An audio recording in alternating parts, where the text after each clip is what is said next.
of Audit Committee Chair, and then we need a second for that.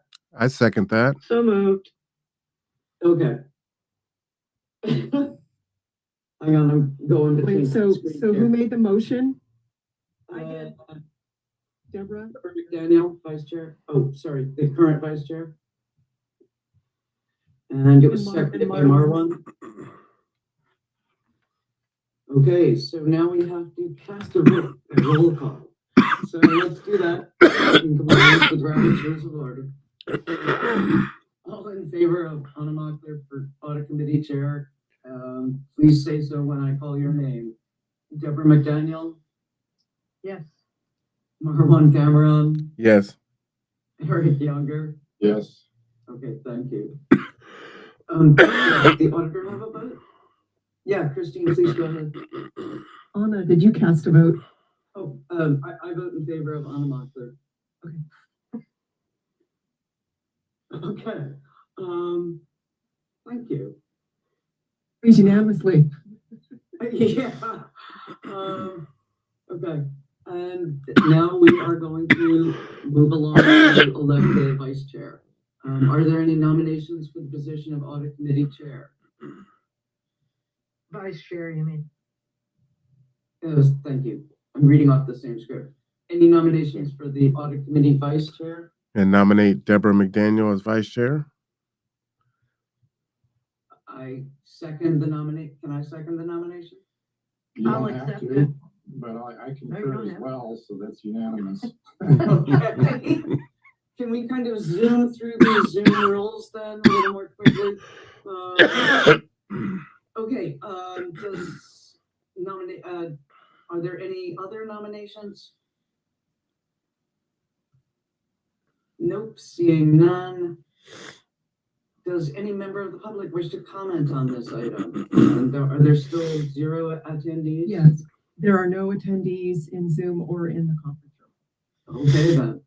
I'm closing public comment, and I'm going to make a motion to cast a vote for Deborah McDaniel for the position of Audit Committee Vice Chair. May I have a second, please? I second that. Okay, roll call. Deborah McDaniel. Oh, sure, why not? Okay, Marwan. Yes. Eric. Yes. Yes. Okay, it's All unanimous. right. Oop-de-doo. Okay.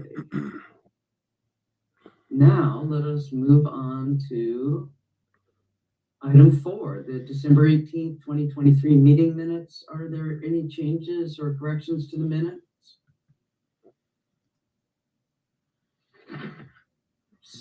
Seeing none, the minutes are approved as presented. Next, under item 5, I'm sorry. Did someone have something on that? Okay. Next, under item 5, Auditor Jenny Sims will provide a landlord licensing compliance review update. Please go ahead, Auditor Sims. Okay, so because we have a new member on the committee, I'll just kind of recap what I'm doing.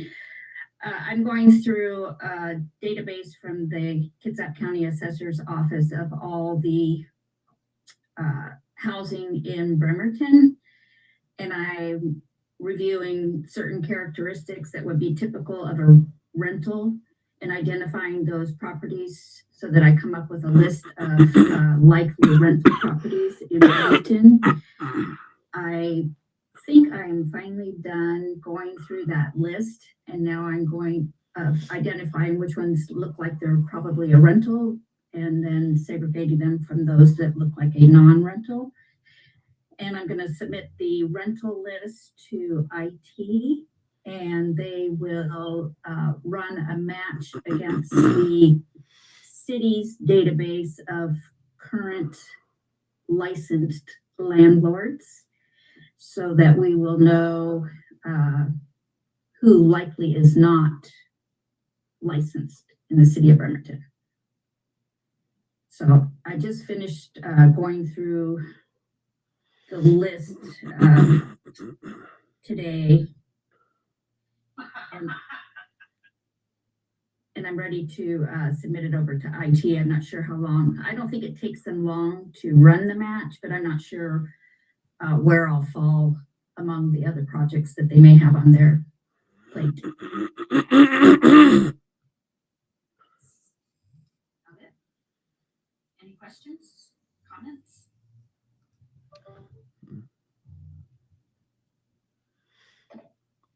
Yeah, I have a comment, Jenny, or a question actually. So hopefully it's changed, but years ago, the city's database would only allow you to put so many locations. So if a landlord had 30 locations, they can only put, let's say, 10 on the form. So if you run this by, first question is, have they updated it so a landlord put all his or her locations on the form? Entered into the system? Okay, I don't know the answer to that. Okay, so that could be an issue, obviously. And then the second thing is, once you have this list, what's the next step? Because you don't want to necessarily accuse someone of not having a license. There's penalty provisions, but I would assume the proof is upon us to prove that they don't have a license. So what is going to be the next step?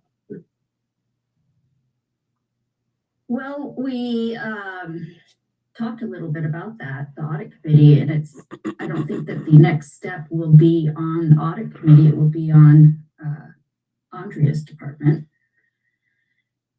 And I would think, I mean, in my mind, it would be sending out a letter, not accusing them of being an unlicensed landlord, but inquiring and letting them know that indeed, that it appears that they may have a rental property, and if they do, they need to be in compliance with the code and have a license. I mean, something to that effect. I haven't. It wouldn't be on me to come up with the language of the letter, but that's what I would recommend. Is it? And then what does this committee do if DCD does nothing with it? I mean, in fact, Andrea has already spoken to the committee, the Auditor Sims, about the current low staffing at code enforcement. Yeah, she expressed concern that, they don't have adequate staffing to necessarily do the follow-up on this. And they were concerned that we would be doing a project that would end up going nowhere because they don't have the staffing for it. But it was the committee's decision to worry about that next. So I agree with you guys. I think that sounds great. We'll just see what the results are. I assume the committee will get to see the results before you turn it over to DCD in the form of a report. Yep. That sounds great.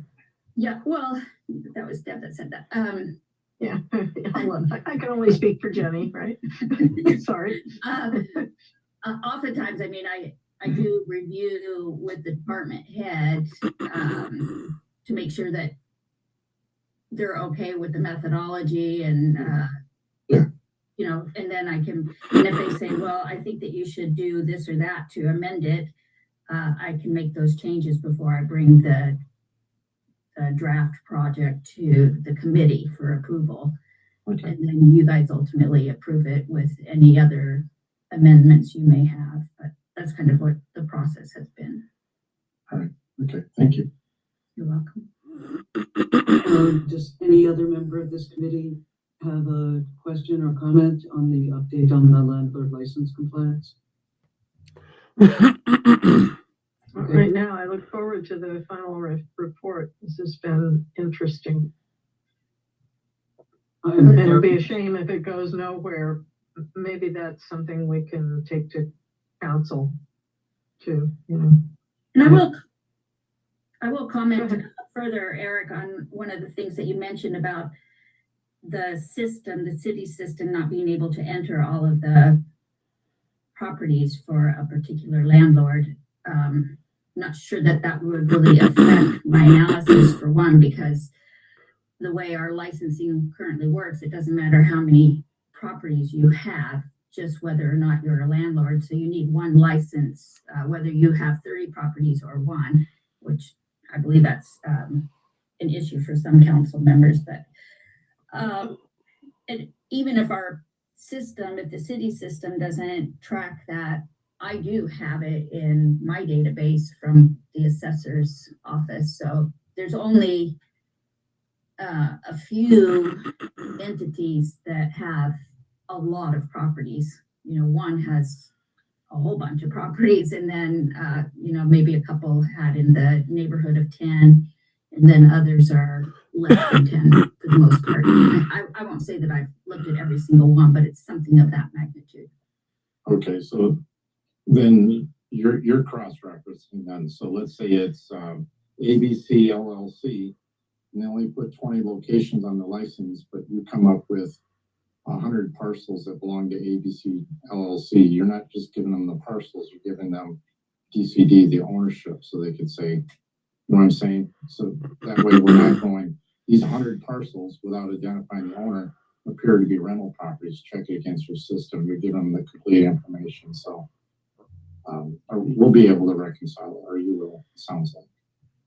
Yeah, I have a complete list, and I don't see anyone that has 120 properties. Now, I'm not counting an apartment building that has 40 properties in a, you know, it probably just shows up as one parcel in my analysis. Yeah, I do believe I know of at least one person that has over 100 properties in the city, individual houses. Is that a trust? I don't know how he owns it, but I do know this individual, yes. Yeah, I don't recall seeing anyone with 100. He's got to be way up there, but anyways, I look forward to seeing the report. Okay. Okay, thank you, Eric. Thank you, Jenny. Anything further on this? Okay.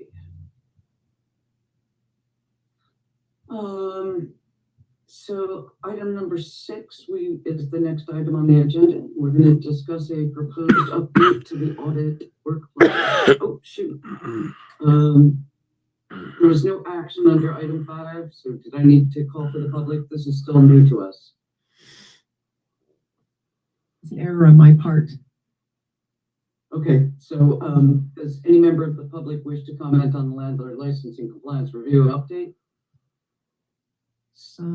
I see one attendee, but it's a city staffer, and I'm not seeing a hand raised. Okay, There's still no hands. all right then. Closing item number 5, moving on to item 6, proposed update to the audit work plan. Auditor Sims, please take it away. Okay, well, for one, because I'm kind of wrapping up, or I'm transitioning from one project to the next. I mean, I still have work to do on the landlord license compliance, but while IT has it in their hands, I will need to have the next project to work on. So I'll just need to know what the committee wants me to do next.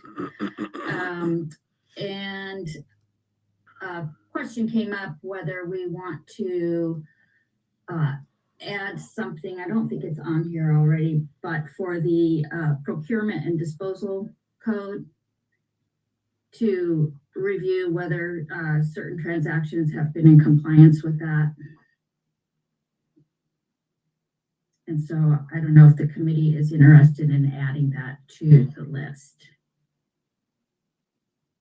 I don't know if you want me to elaborate on that, Anna, or if you wanted to talk about it, or... I will talk about it to the best of my limited knowledge. One of the concerns that I've heard expressed is, for example, the recent use of the mayor's discretionary funds to purchase architecture and engineering services for a project that would well exceed $100,000, which I believe is called bid splitting. There seems to be a question as to whether architecture and engineering services are fully exempt. They appear to be in the RCW, but I am neither a lawyer nor an accountant. It's just something that, I was asked to bring to this committee, so I'm doing it.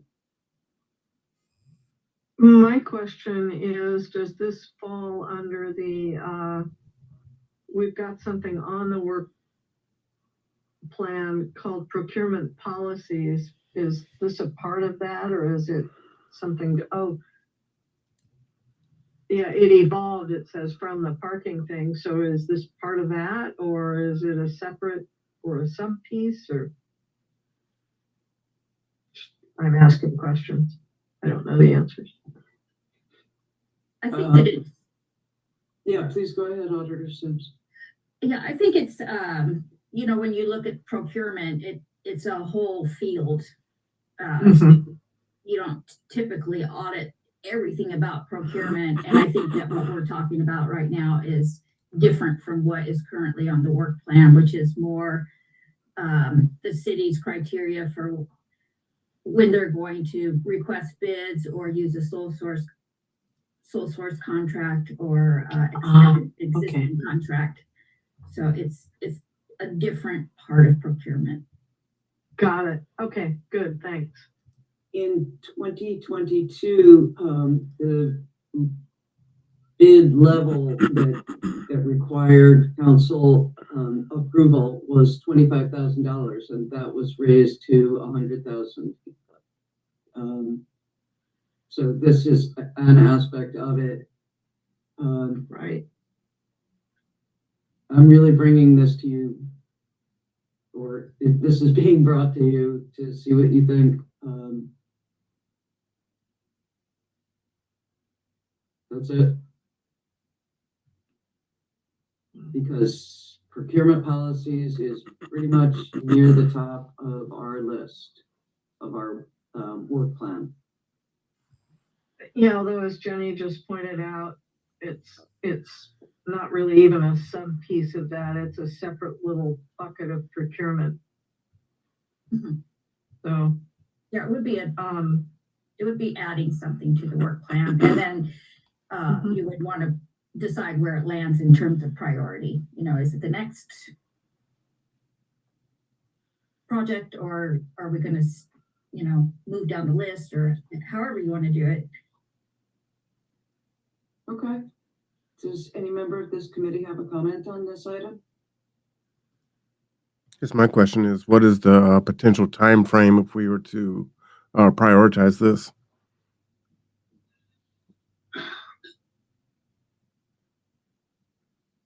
Do you mean how long it would take? Mhm. Well, again, it's a particular transaction that triggered the review or the idea for the review. So if we're going to stay focused on that, and you know, I don't think it would take real long. So the question is, though, that's the only transaction that we're aware of. Don't you think, Jenny, we'd want to look at all the transactions that the mayor has executed to look at the, I mean, that could open up a whole, I think it's a valid concern that, what did you call it, Anna? Bid splitting. Bid splitting. Bid splitting. So in the forensic accounting world, we could also call it structuring or smurfing. And I'm not alleging any of that, but I think it's interesting because we have the legislative intent. You know, we gave this administration they asked for it to go from 25,000 to 100,000 without council looking at it, and I think it would be interesting to see if they followed that legislative intent. So the question is, how far back would you look? I guess I would go for a starting point from the date that the council increased it to 100,000 going forward, and seeing if that's realistic, and then looking at those transactions where the council wasn't involved and they end up costing more than 100,000. How did that all work? So I think what you're saying is that this one with the shelter or whatever ended up being over 100,000. Is that right? Yes. Yeah. So that would be one to look at. I don't know if there's any more, but maybe we could look again using that start date of when the council changed the ordinance last in 2022. So I also think the procurement one's a very valid one to look at too. It seems like the history of this is that I've been seeing more sole source letters, and all it requires is the director or the second in command there for the department to write a letter to file, basically saying, I looked at this and yeah, this satisfies the requirements, but does it? We just put it in the file, and I guess does the state auditor look at those on every audit, or do they look at them at all? Or is it just always the memo on the file? So that'd be an interesting one as well.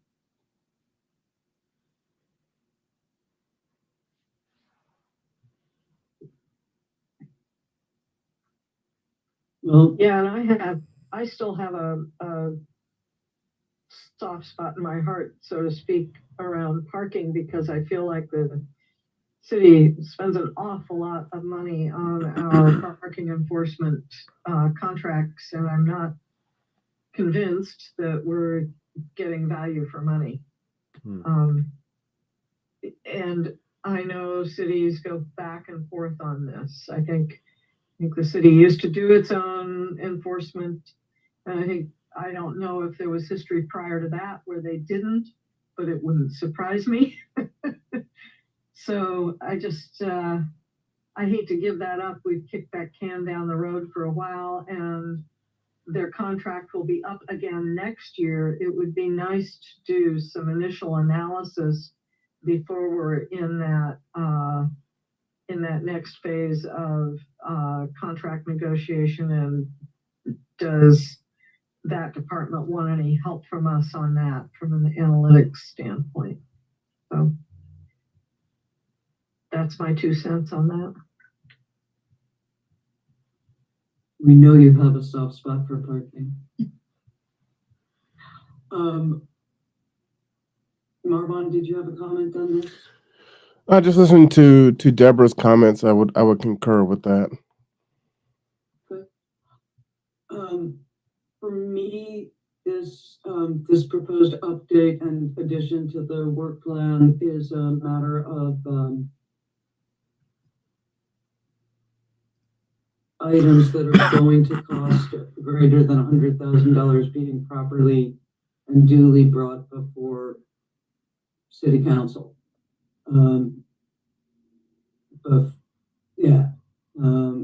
That is, as Eric pointed out, the legislative intent of it. So for me, that's why this is a big deal.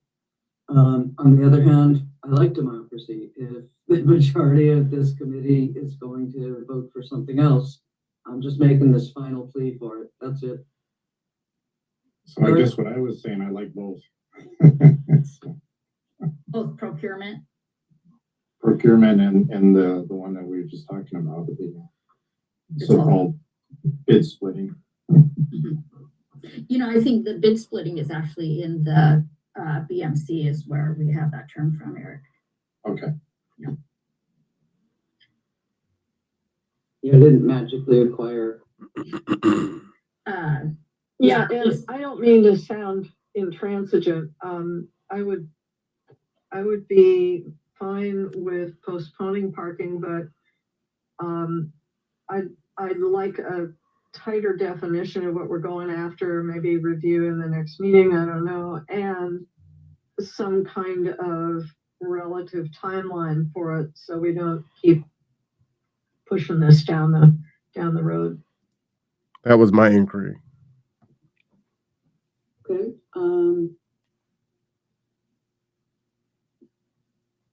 Okay, so we seem to be at a bit of an impasse. Do you want to, basically our VMC is based on an RCW. Yeah, okay, so you understand so what's the additional information that would help you make that you would Well, like for making a decision? So we've got estimated, the work plan contains a description and objective, and so I'd like something succinct there so that I'm sure I know what I'm voting on and approving to move in, slot into the work plan. And there's an estimated duration, and it'd be nice to have just a ballpark. Obviously, I know Jenny doesn't know what she doesn't know, so, but 6 months, 4 months, 2 weeks? I know that's a fantasy, but, whatever. Jenny, do you feel So those two things. do you feel comfortable making an estimation of duration? No, not without having any information. Yeah, I'd like to do a little scratching to see. Not 6 months, less than that. 2 to Okay. 4, 2 to 4 maybe. All right, that seems reasonable. Eric, please go ahead. I'm just looking at the work plan. That's some time. So are we voting on the entire work plan as it's presented here? Because it obviously has took more than 12 months. You're a bit muffled, Eric. I'm sorry. Can you hear me now? Yes. Yeah, I was scanning with the iPad with my thumb. I must have been covering up the speaker. The work plan is more than 12 months. So are we going over every item on the work plan, or are we just kind of, what are we doing here? I think we're just deciding whether to add the bid splitting procurement item to the work plan, and then deciding what to work on next. Okay. Yeah, Eric, typically, when we review the work plan every meeting, even just a cursory review, but often we'll look at it and go, oh, this doesn't seem as important as it was 6 months or a year ago if it's been on the plan a while. Okay. And so things can drop to the bottom of the list and things can bubble to the top, and then we try to prioritize the top 3 or 4 so that Jenny's got some clarity about what's next. All right. So the clarity is she has the plans 2024. She has 3 items, and the question is, do we put that one, the bid split as a 4th item? Okay. Yep, exactly. Okay. Okay. Anyone else have a comment on this item?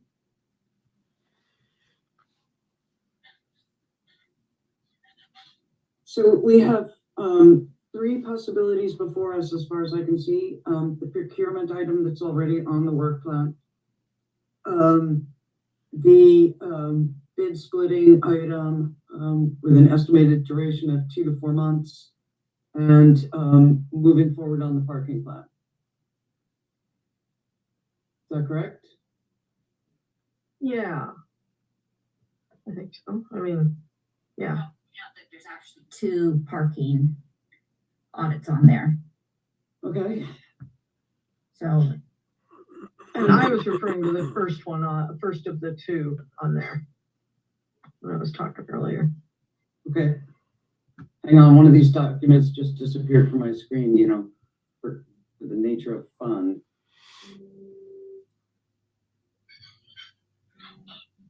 Come on, I go. Sorry.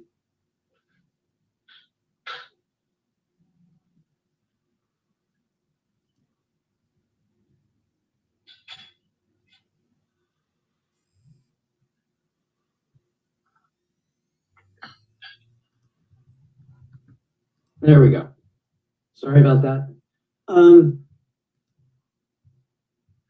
The 2 parkings, the third party contract compliance. Well, the parking enforcement cost, the comment is that it has to be performed before the parking compliance review, yeah? that's what we decided a while back. Yeah. Mm-hmm. So this is, what is the estimated duration of that? Because that's to be determined in our work plan. Yeah, I don't know off the top of my head. Okay, I'm just asking because the vice chair wants to know. Well, it was, yeah, it's fine. It seems to me like what we're considering is between landlord license compliance and parking enforcement cost, slotting in bid splitting. And then maybe we can table until a future meeting whether procurement policies or parking enforcement cost come next. The order of those next 3 items after the bid splitting gets inserted as number 2 priority. Does that encapsulate what you were thinking, Anna and Eric and Jenny? Yeah, that'd be great. And put much more succinctly than I could. Yeah, I'm good. Okay. Okay. Marwan, do you have any objection to moving forward with what we're calling the bid split item? I'm good with that. Okay. Alrighty then. Thank you. Okay. Okay.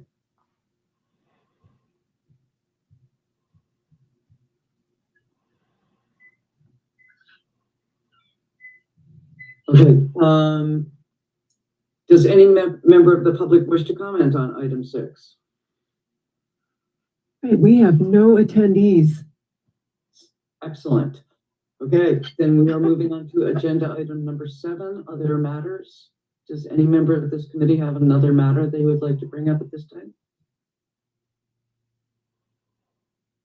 Only that I will likely not be here for our next meeting. It depends on when we schedule it for. So, just That is actually an Fair agenda warning. item that's coming right up. so we can talk about that. Okay. Eric? No, I'm good. I was just looking at the, excuse me, the work plan. You got lots of good things. The B&O tax one, I'd really be excited about, but I think the, whatever we come up with is going to fall with a similar, reception the landlord license compliance is going to have. But Yeah. that's potentially a lot of money that we could be, who knows, but that could be hundreds of thousands of dollars. And that's I shouldn't say anything. No editorial comment. That's very important. So we'll see. And then the written policy compilation. So I would think this would be basically, Jenny, to assess the internal controls, see what written policies there are, and then actually at some point test the internal controls. And specifically, I'm looking for, I don't know if the city does this or the state auditor does this, but you know, the typical things you look at in CFE world, ghost employees, fake company invoices or accounts payable, separation of duties, so that one person's not creating the document and approving it all at the same time, all that good stuff. And like credit card usage, is it pre-approved before the credit card is used? Is there a policy of what you can use your credit card for? Is it reviewed by a supervisor? And then is there, for lack of a better term, an audit of that supervisor or that whole process on a sampling basis to make sure policies are being followed? Is that what the intent of the written policy compilation is?